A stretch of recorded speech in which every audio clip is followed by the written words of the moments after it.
Hello, my name is Mackenzie, and I'm going to be reading one by Neil Gaiman.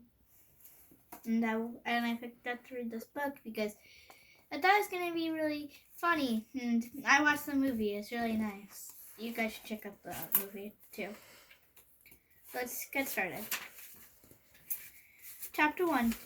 Coraline discovers the door a little while after they moved into her house. It's a very old house in an attic under the roof and a cellar under the ground and an overgrown garden with the huge old trees in it. Coraline's family didn't own all of the house. It was too big for that. Instead, they owned part of it. There were other people who lived in the old house. Miss Spink and Miss Forcible lived in the flat below. Coraline's on the ground floor. They were both old and round, and they lived in their flat with a number of aging Highland terriers who have names like Hamish and Andrew and Jock. Once upon a time, Miss Spink and Miss Forcible had been actress, as Miss Spink told Coraline for the first time she met her. "You see, Coraline," Miss Spink said, getting Coraline's name wrong. Caroline, Miss Spink said, getting Coraline's name wrong. Both myself and Miss Forcible were famous actresses in our time. We tried the boys are lovely. Oh, don't let Hamish eat the fruitcake, or else he'll be all up night with his tummy.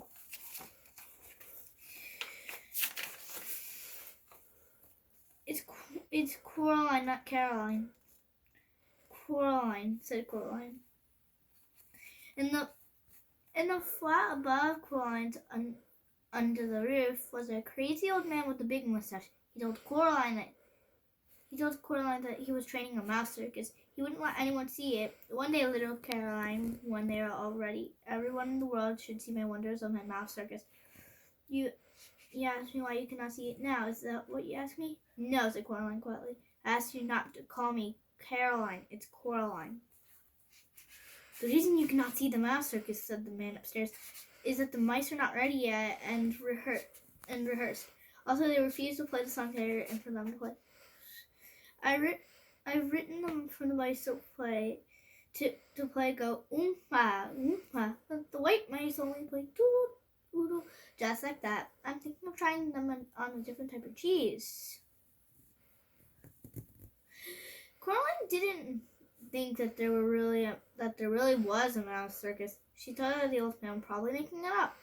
The day after they moved in, Coraline went exploring. She explored the garden. It was a big garden. At the very back was an old tennis court. But no one in the house played tennis, and the fence around the court had holes in it, and the net had mostly rotted away.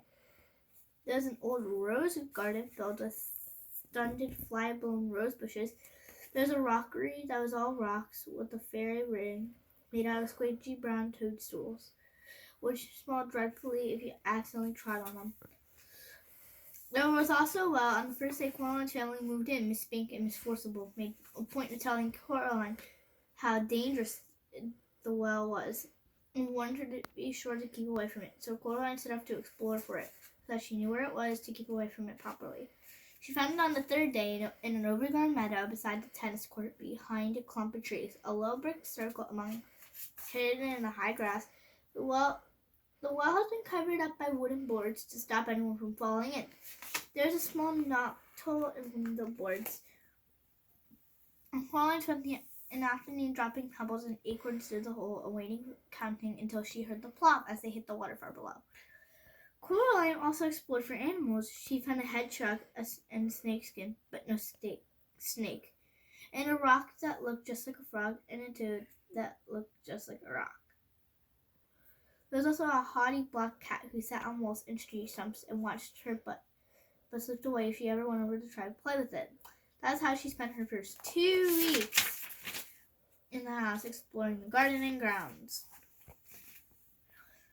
Her mother made her come back inside for dinner and for lunch, and Coraline had to make sure she dressed up warm before she went out, for it was a very cold summer that year. But go out she did, exploring every day until the day it rained, when Coraline had to stay inside. "What should I do?" asked Coraline. "Read a book," said her mother. "Watch a video. Play with your toys. Go and pester Miss Spink or Miss Forcible or the crazy old man upstairs." No, said Coraline, I don't want those things. I want to explore. I don't really mind what you do, said Coraline's mother said, as long as you don't make a mess.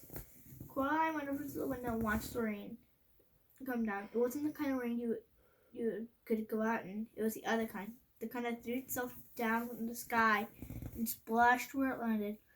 It was rain that meant business, and currently its business was turning the garden into a muddy, wet soup. Coraline had watched all the videos. She was bored with her toys. She's read all the books. She has turned on the television. She went from channel to channel to channel, but there's nothing on but men in suits talking about the stock market and the talk shows. Eventually, she found something to watch. The last half of a nature history program about something called protective coloration. She watched animals, birds, and insects which disguise themselves as leaves or twigs or other animals to escape from things that could hurt them. She enjoyed it but ended too soon and was followed by a program about a cake factory. It was time to talk to her father.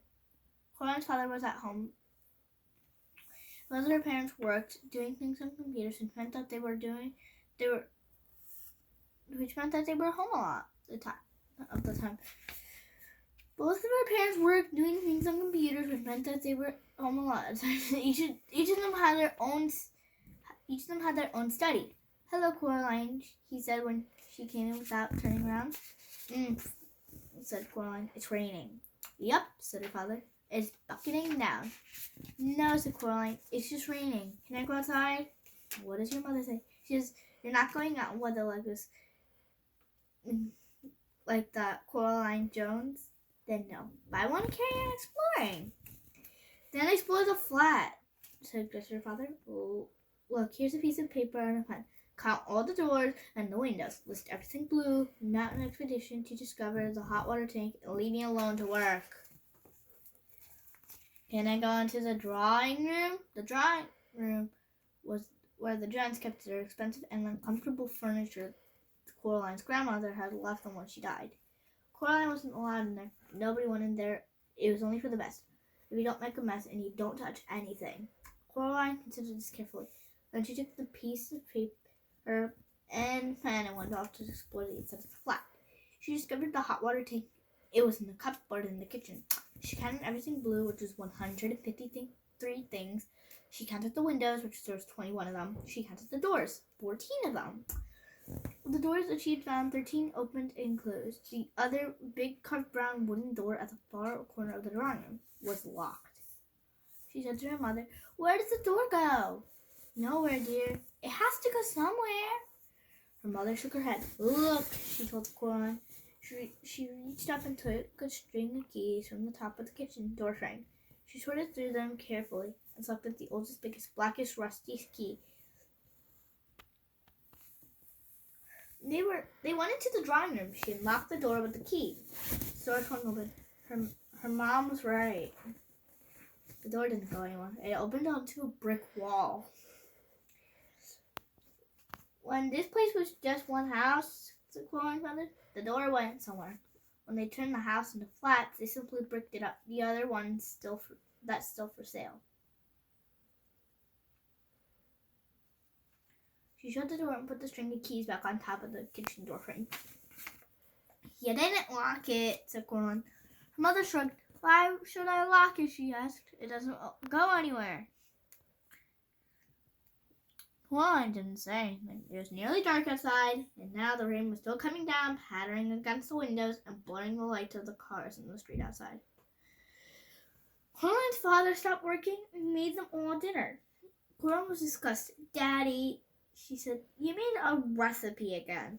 It's leek and potato stew with a tarragon garnish and melted Gruyere cheese, he admitted. Coraline sighed. Then she went to the freezer and got out some microwave chips and a microwave mini pizza. You know I don't like recipes, she told her father while her dinner went around and around the little red numbers on the microwave.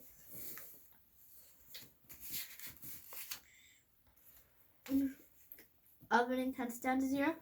If you try, maybe you'll like it, said Coraline's father, but she shook her head. That night, Coraline lay awake in her bed. The rain had stopped. She was almost asleep. When something went, she went She sat up in bed. Something went creak. Coraline got out of bed and looked down the hall, but saw nothing strange. She walked down the hall, for her parents' bedroom came a low snoring that was her father, and an occasional sleeping mutter that was her mother. Coraline wondered if she dreamed whatever it was. Something moved. It was little more than a shadow, and it scuttled down the darkened hall fast like a little patch of night. She hoped it wasn't a spider. Spiders made Coraline instantly uncomfortable. The black sheep went into the drawing room, and Coraline followed it a little nervously. The room was dark. The only light that came from the hall, and Coraline, who was standing in the doorway, cast a huge and distorted shadow onto the drawing room carpet. She looked like a thin, giant woman. Coraline was just wondering whether or not she ought to turn the lights on. She saw the black sheep edge slowly out from beneath the sofa. It paused and then dashed silently across the carpet towards the farthest corner of the room. There's no furniture in that corner of the room. Coraline turned on the light. There was nothing in the corner. Nothing but the old door that was opened up to the brick wall. She was sure that her mother had shut the door, but now it was ever so slightly open, just a crack. Coraline went over to it and looked. There was nothing there, just a wall built of red bricks. Coraline closed the old wooden door, turned out the light, and went to bed. She dreamed of black shapes that slid from place to place, avoiding light until they were all gathered together under the moon. Little black shapes with little red eyes and sharp yellow teeth. They started to sing, "We are small, but we are many. We are many, we are small. We were higher before you rose. You will be here when you fall." Their voices were high and whispering slightly whining. This made Coraline feel uncomfortable. Then Coraline dreamed a few commercials, and after that, she dreamed of nothing at all.